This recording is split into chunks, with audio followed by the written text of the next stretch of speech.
Pilipinas, lupain ng ginto't bulaklak, pag-ibig na sa kanyang palad, nag-alay ng ganda't dilag. At sa kanyang yumi at ganda, dayuhan ay nahalina. Bayan ko, binihag ka, nasadlak sa dusa.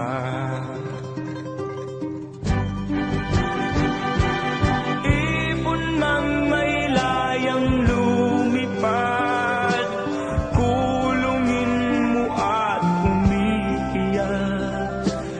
Bayan pa kayang sakdal nila, ang di magnasang makaalpas. Pilipinas kong minumutya, pugad ng luha at dalita, aking adhika, makita kang sakdal laya.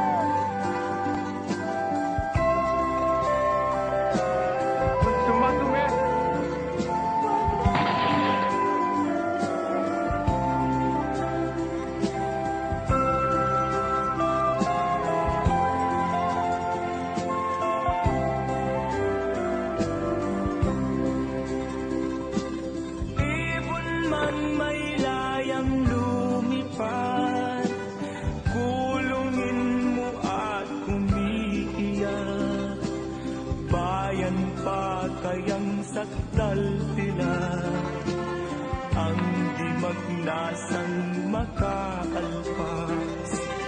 Pilipinas kong minumutya, pugad ng luha at dalita, aking adhika, makita kang sakdal laya.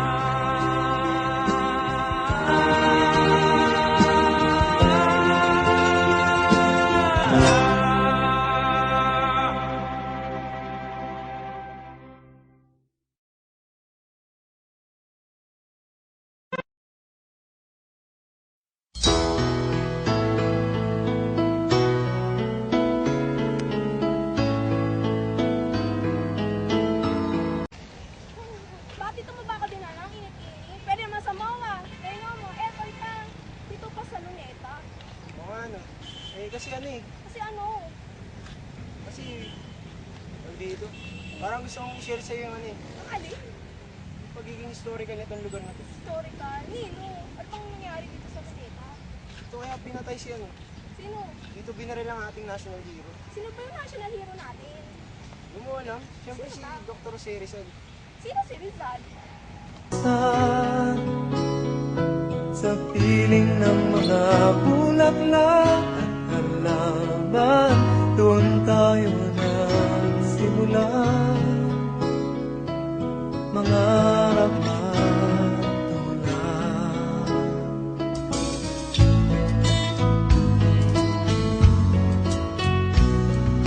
natatandaan mo pa ba? Inukit kong puso sa punong mangga at ang inalay kong Yan! Sayang pambansang bayani, modelong estudyante, wirang anak, tsaka kapatid, sportsman, writer, guro, tsaka piso, sigarilyo, tsaka chick boy daw. Yun lang ay ilan sa mga katawagang nakilala si Rizal. Isang ordinaryong tao na ginawang higante ng mga mananakop. Ano? sa paglipas ng panahon, bakit kailangan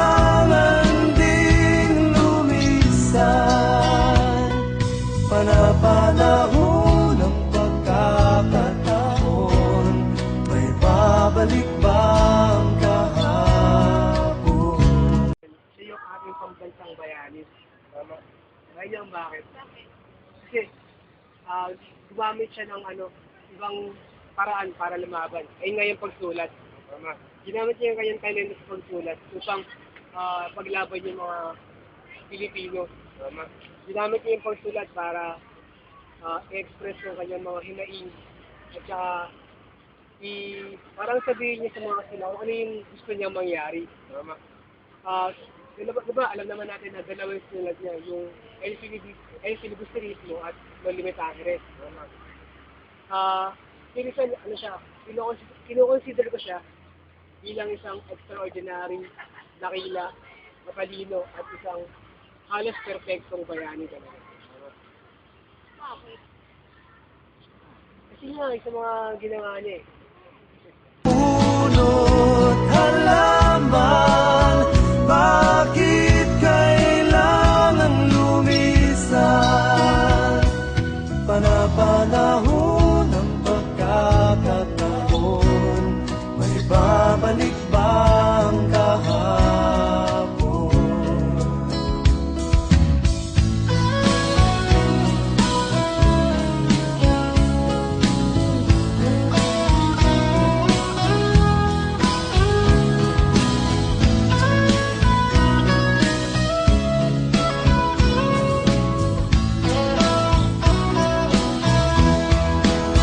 Lumilipas ang panahon, kabiyak ng ating gunita.